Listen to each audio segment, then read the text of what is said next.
I'm Nick Westergaard, and this is On Brand, helping you tell your story. It's that time of year. Brand Federation's Naughty and Nice list is out, and Matt Williams is here to break it down. Matt is president of Brand Federation and former CEO of the Martin Agency, where he led campaigns for GEICO, OREO, UPS, and Walmart. He's also a visiting professor at William & Mary, sharing decades of brand strategy know-how. On this episode, Matt reveals which brands earned nice, which landed on naughty, and what leaders can learn from both. My interview with Matt is coming right up, but first.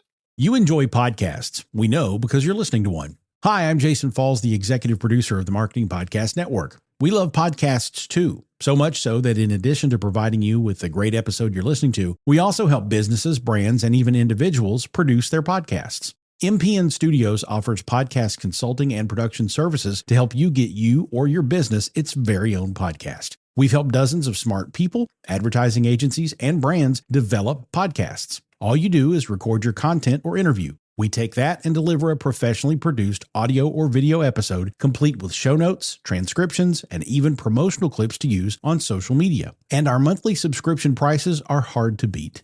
If you or your company are jonesing to have your own podcast to establish thought leadership, drive business leads, or just have fun talking about your business or topic of choice, we'd love to help. Learn more at marketingpodcasts.net/studio. That's marketingpodcasts.net/studio. Close your eyes, exhale, feel your body relax, and let go of whatever you're carrying today. Well, I'm letting go of the worry that I wouldn't get my new contacts in time for this class. I got them delivered free from 1-800-CONTACTS. Oh my gosh, they're so fast. And breathe. Oh, sorry. I almost couldn't breathe when I saw the discount they gave me on my first order. Oh, sorry. Namaste. Visit 1-800-CONTACTS.com today to save on your first order. 1-800-CONTACTS. Matt Williams, welcome back to On Brand. Thank you, Nick. Nice to be back. This is always the highlight of my holiday season. I know it really means that the holidays are upon us. So I always kind of like Christmas morning myself when you send me the naughty and nice list. Can't wait to see what's in the stocking, what's under the tree, whatever metaphor we like to go with here. And, there are some that I think if you were to ask folks who might end up on the naughty list, they might say a brand like American Eagle and the Great Jeans. So talk us through this campaign misfire and why did it get amplified and in today's polarized environment? Yeah, this was, I think, Nick, one of the easy ones. Every year there are easy ones and then maybe a little surprising ones, but this was kind of an easy one. And this is the Sydney Sweeney campaign that American Eagle did with the, Great Jeans. Haha, get it? Jeans, like genetics, but jeans. Okay, got it. And in true fashion, the Great Jeans campaign created all kinds of backlash and all kinds of accusations with people saying, oh, this is about eugenics and this is about, white supremacy intimations and all kinds of really bad stuff. And it got tons of terrible press.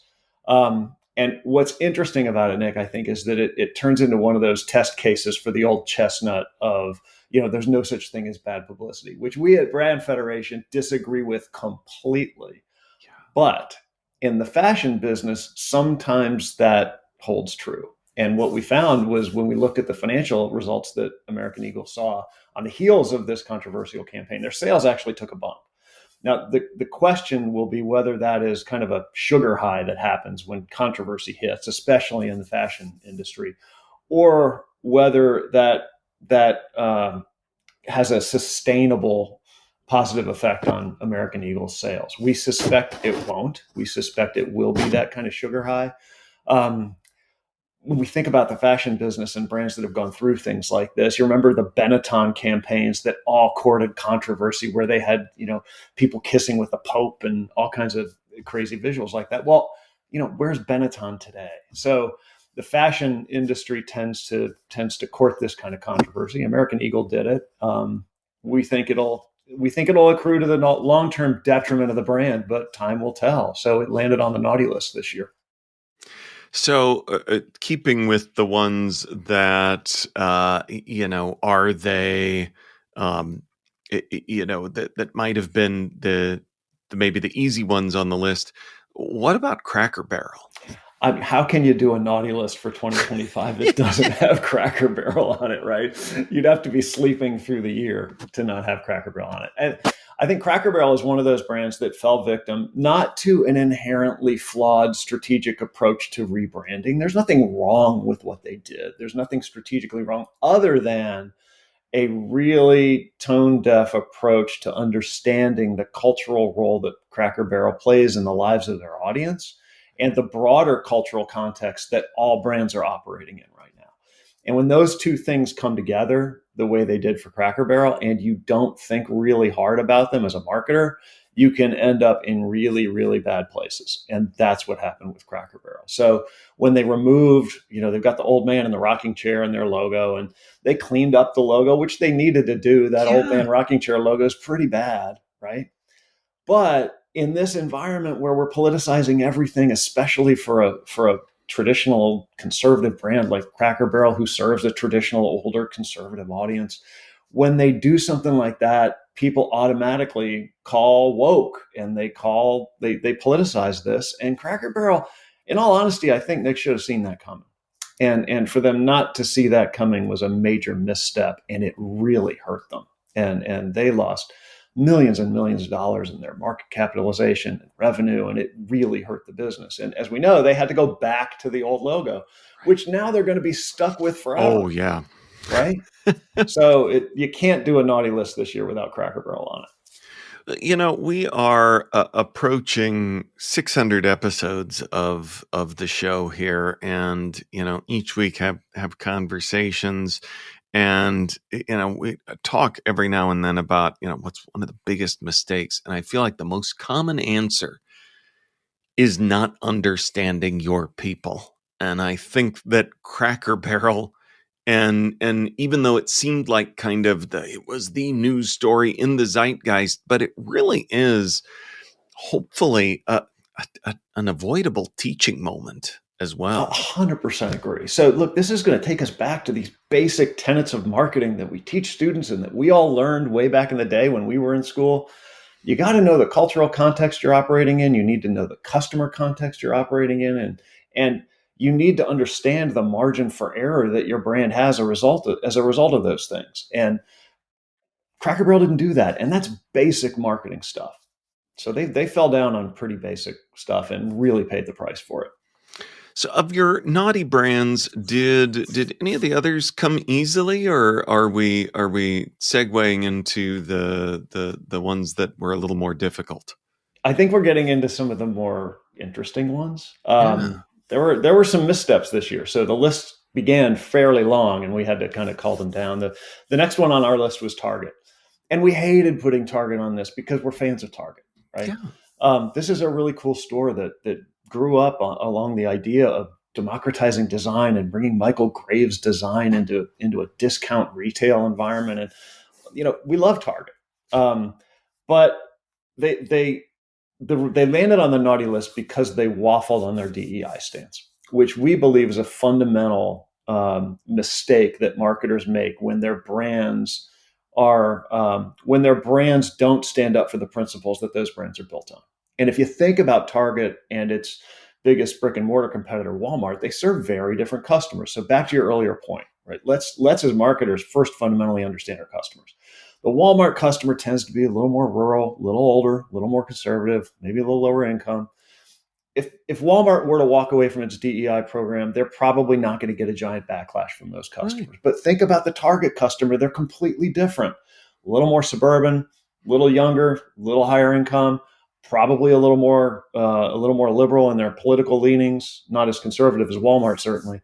When they back away from the principle of DEI at Target, they get smacked by their customer for it, and they did. And I think they should have. When brands capitulate because of political pressure or whatever temporary thing might be happening, they walk away from a principle that's important to them and their people and also to their customers, the way Target did, you end up on the naughty list.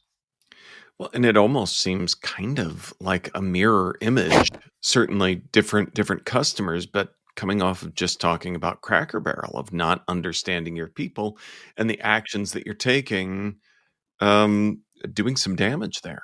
Yeah, yeah, and it hurt them. So if we look at mid-November statistics, Target's got a low single-digit sales decline. Their stock price is down 35%. You can't attribute all that, obviously, to the DEI question, but it can have helped. No. So these decisions, when you misunderstand your customer, like you're talking about, they have tangible, real business results, and Target got hurt by it. All right, so who's next on the naughty list? Next on the naughty list is another one that we hate to see on this list, which is Southwest Airlines, right? So, you're now free to move about the country, and this idea of democratizing the skies, just like Target democratized design, Southwest democratized the skies. The airline category is famously hard to find differentiation, and it is so commoditized. And some of that's regulatory, some of it is just the operational realities of that business. But man, it's hard to find anything differentiating in airlines. And Southwest had it. Southwest had bags fly free. Southwest had unassigned seating. And what do you know? They took both those things away. And there are probably good economic operational reasons for taking those things away that are going to result in a little quarterly bump in EPS by a cent or two. But over the long term, they walked away from such hard to find differentiators in the airline business.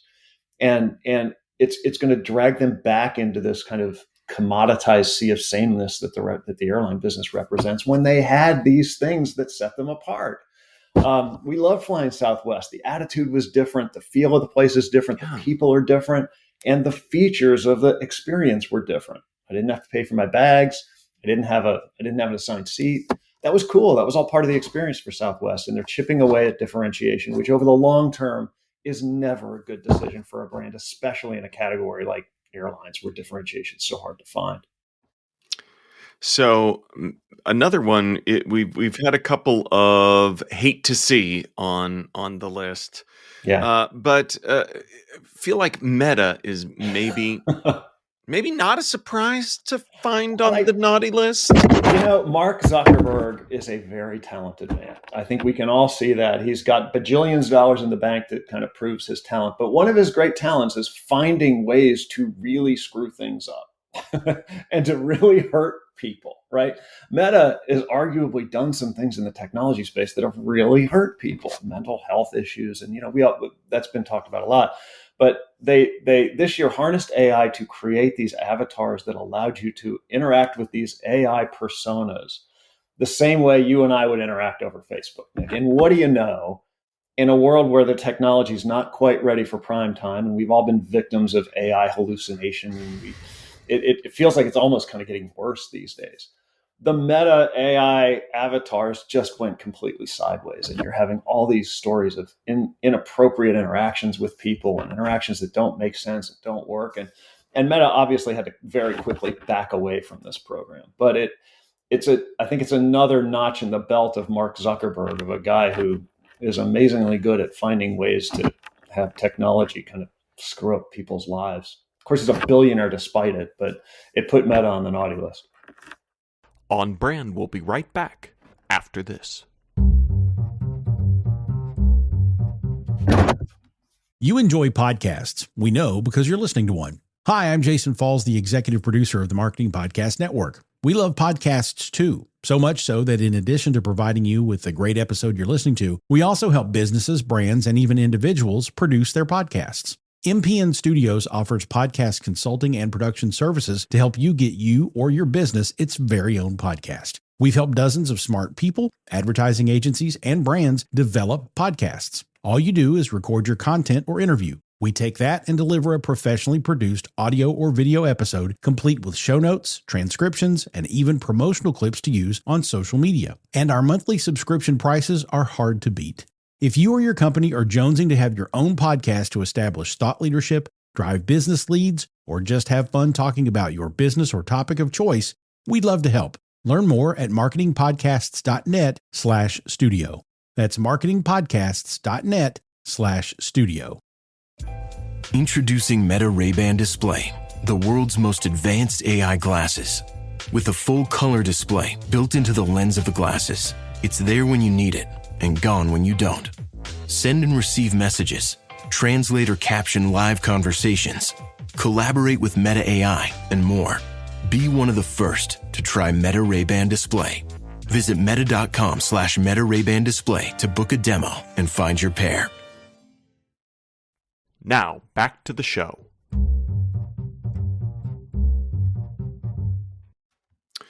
All right, we've been through the naughty list. Let's get some good news. Who's been nice this year? All right, so there are some brands that are going to have like visions of sugar plums this year. And the first on our list is actually a competitor to Southwest who ended up on our naughty list, and that's Delta. So again, we've talked, Nick, about how kind of mired in commoditization the airline business can be, and it's hard to tell one from the other. But Delta has done a really nice job in the last year, and maybe even a little more than a year, of using a combination of technology and design and creativity and user experience thinking to create a flying experience that is kind of measurably better than most. Their communications are better. The feel of the experience is better. They're improving the infrastructure of their planes and reupholstering of some of the seating and things like that. They're just doing a really nice job of creating a smooth, streamlined, well-designed experience for flyers. So we put Delta on our nice list this year. Yeah, you talk about some and surprises and jumping lists and certain brands not on or where you might, which list you might expect to find them on. Starbucks made the nice list. Yeah, so here at Brand Federation, we love it when brands get back to the essence of who they are and why people loved them in the first place. And if you look over the long history of the naughty and nice list, a lot of the naughty brands got there because they walked away from something that was essential to the truth of what that brand's about. And Starbucks is one of those companies that did that. And in comes Brian Niccol, the former CEO of Chipotle, who did such a wonderful job of bringing Chipotle back from the brink when they were involved in their, the food poisoning scare that really hurt them. He came into Starbucks and he said, okay, we're bringing this brand back to the essence of what it is. It's not about buying accessories or music compilations. It's about really great coffee. So we're going to make Starbucks the coffee company again. And we're going to rally everybody inside the company and outside the company around this return to Starbucks, which is what they called the initiative. And it's working. And he ended up on the nice list, and Starbucks ended up on the nice list because Brian Niccol did the thing that we think really smart CEOs and CMOs do, which is deeply understanding the essence of their brand and hewing to it as often and as much as they possibly can, especially when those brands are challenged. So kudos to Brian Niccol for coming in from the outside, recognizing that Starbucks had to get back to its core and doing what needed to be done to take that company back to its core. So that got him on the nice list. Well, and I love the acknowledgement, the focus there on leadership, because I think that's tricky. Because a lot of times there's like a big fork in the road. We need to innovate our way out of this, which is how you get into, as you say that, it's like, yeah, music. And some of these like other areas, or we need the back to basics. I feel like that's the big fork. And a lot of times I feel like innovation culturally has a little more cachet than because the other one feels like, oh, we're gonna go back. Right. We're going to go back, or we're going to focus on operational improvements that are a little bit incremental. It's not super exciting for creative people. Creative people like you and me love shiny new things, right? Yeah, we want to leave our mark. We want to point to, I love going into new lines of business, creating new products, stretching a brand into new places and line extensions and all that kind of thing. That's really cool and strategic and fun, but it's dangerous. And when brands get over their skis doing that kind of stuff, it can really hurt them. And I think that's what Brian realized when he came back was we got to get back to what we're about because we're all over the place here and it's really hurting this business. So kudos to him. So an unexpected brand, and I had to, I saw it on the list and then I had to go back and I'm like, which list am I on? And thought I need to read this carefully because it was a brand that I'm not sure until this summer I'd heard of before. and that is Astronomer. And I'm like, okay, I'm on the nice list though, and because I think about the controversy and all of that. Talk us through Astronomer. Yeah, so Astronomer, we will remember, is the company whose CEO and head of HR were caught at a Coldplay concert in a fairly compromising position. And of course, their response to being put on the kiss cam at the Coldplay concert was, oh, freak out, drop to the floor, hide their faces. And it just blew up. And can you imagine, Nick, a more painful crisis for any brand to go through than having their two leaders caught in a thing like that? And that was Astronomer's problem. That was the issue.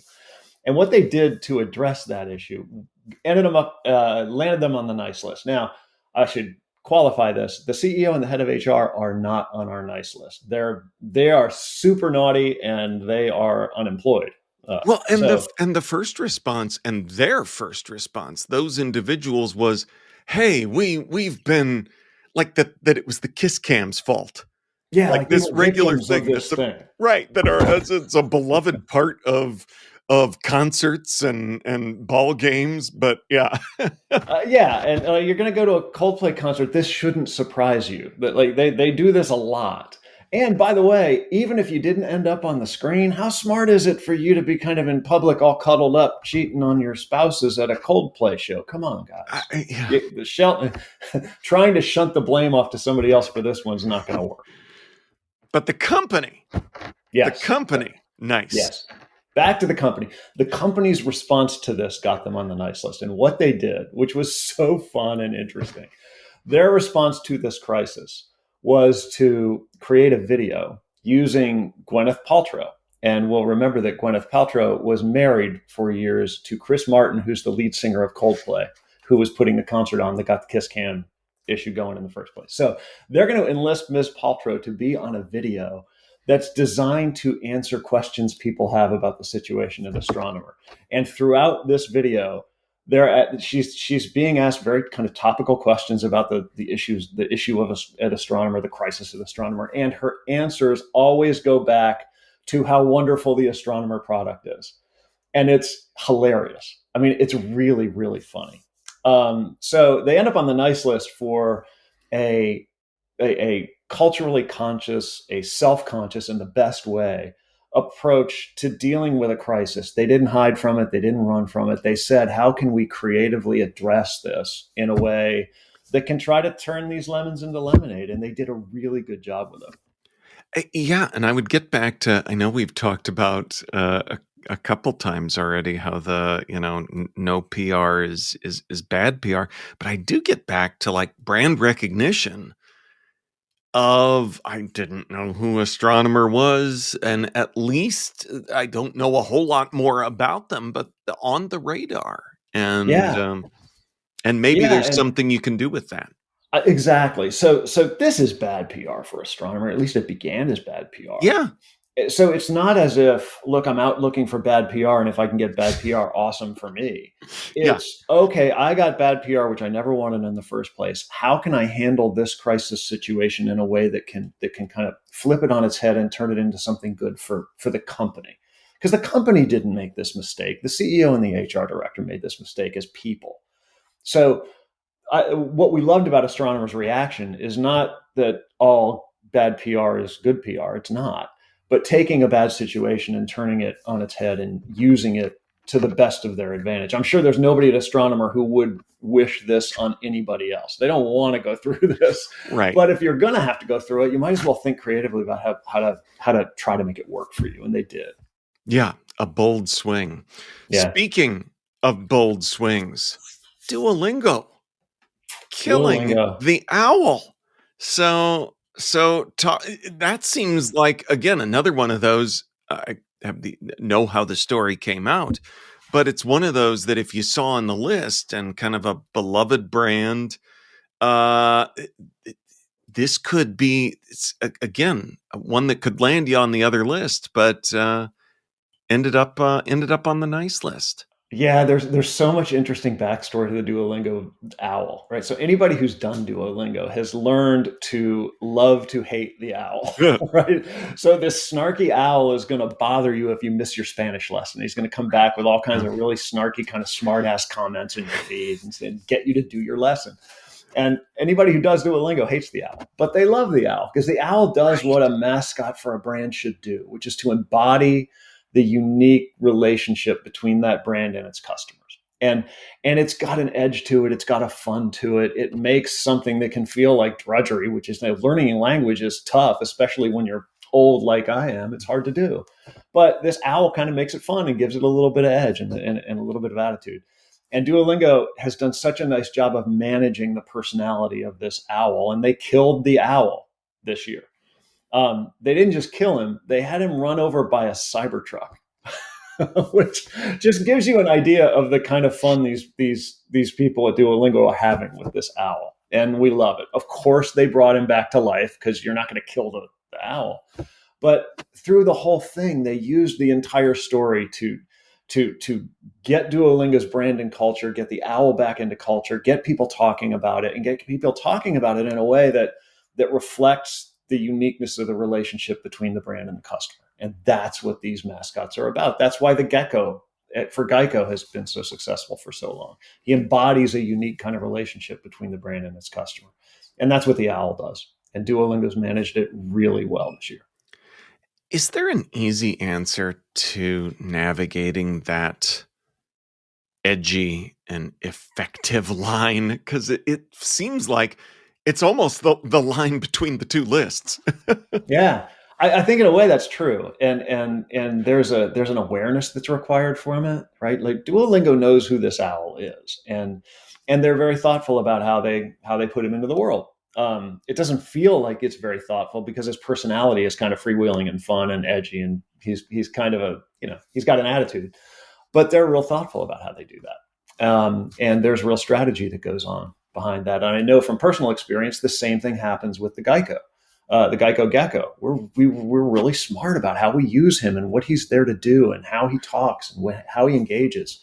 And that kind of strategic thinking is really, really important. They know, back to your earlier point, they know their customer. They know how their customer wants to interact with that brand, and they use the brand symbol, whether it's an owl or a lizard or whatever it is, to embody that kind of relationship. So it's got a layer of fun for sure, but below that layer of fun is a really smart strategic thinking.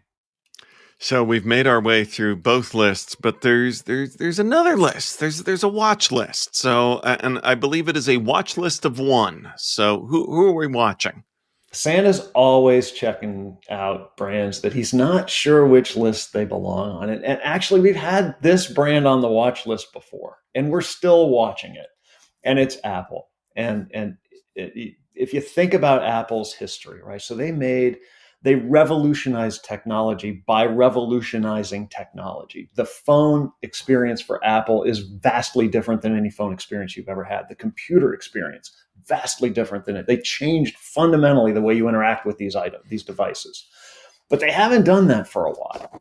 And if we look back at kind of the timeline of Apple, it's been about a decade since they introduced the watch, this guy, which changed fundamentally the way I interact with my watch. I'm not just using it to tell time. I'm talking to it and checking news on it. And right, it's doing things watches weren't intended to do, which is what Apple was built on.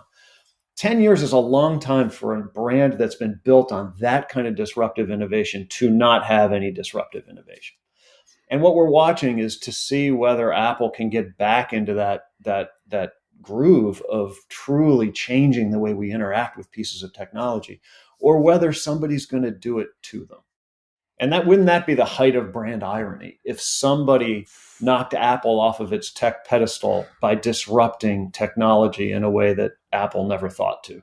That would be ironic and sad, to be honest. So that's what we're watching. Yeah, focus group of one. I'm in the Apple ecosystem and have been forever. And I used to say, yeah, and it's the best too. But now I feel like I'm pretty regularly saying, I'm not sure it's the best. I just know for me, the cost to change what I know would be hard. But as I take a step back from the kind of conversations we have here and on the brand strategy front, that should scare them. It should absolutely scare them. The old strategy saw is you got to disrupt yourself before somebody does it to you. And somebody's going to do it to Apple. And I'm afraid, in another twist of irony, it might be Johnny Ive, who is the guy who was responsible for the design that made Apple as amazing as it was, who was, Steve Jobs' design right-hand man who built these things, who's left Apple and is now working in the AI space and is saying he's working on a device that's going to completely change the way we interact with artificial intelligence. And wouldn't it be wild to see if Johnny Ive was the guy who actually disrupted Apple? Well, that is one hell of a story. If that is how it goes. Santa's on the edge of his seat. So we've talked about a lot of brands. I always wrap up the show with a brand that has made you smile recently. Anyone, independent of all the lists, that's just making you smile lately, Matt? Yeah, I got to go back to the conversation with Duolingo. So I've had a lot of conversations about Duolingo and about the owl, and they're not just a one-shot kind of brand with the way they manage this owl. This owl consistently makes me smile, right? So the way they put him into culture, the way they've harnessed his attitude, and they're not shying away from it. I just love that. I love it, Nick, when brands understand who they are, understand how who they are informs the relationship they have with their customers, and when they lean into it hard. And they know not everybody's going to like this. I've talked to people who've bailed on Duolingo because the owl just drove them crazy. But that's okay, right? The brand can't live in the middle. It's living on the end. And in that end, there's lots of people who just love it. So the Duolingo owl, the more I talk about it, the more I think about it, the more I smile about it. So that's the one that's consistently made me smile all year long. I love that. And it also kind of connects the dots strategically of a lot of the things that we've been talking about. Understanding your people, bold creative swings. Awesome. Yeah. Well, when people aren't wanting to search up the naughty or nice list, where can folks go to learn more about who you are and what you do? Well, we are Brand Federation. We are a marketing and branding consultancy at brandfederation.com. We specialize in what we call organizational branding. And what that means is we work with companies who want to create a brand identity around that company that is more compelling, more energetic, and more attractive to the right audiences. So we're really good at working with companies and C-level people at companies to find the story their brand should be telling in the world, and kind of wiping the noise away and telling that story with energy and interesting strategy. That's what we do. Awesome. Well, we will link up to that in our show notes, which folks can always find at onbrandpodcast.com. Matt, thanks for joining us once again and being on brand with us. Thank you, Nick. Always great to be here. Happy holidays to you. And to you. On Brand is part of the Marketing Podcast Network. If you like what you're hearing, if we've made you smile, you can always listen free on Spotify, Apple Podcasts, or whatever your favorite platform may be. And please take a moment and rate and review the podcast to help others find the show. Until next week, I'm Nick Westergaard, and I'll see you on the internet.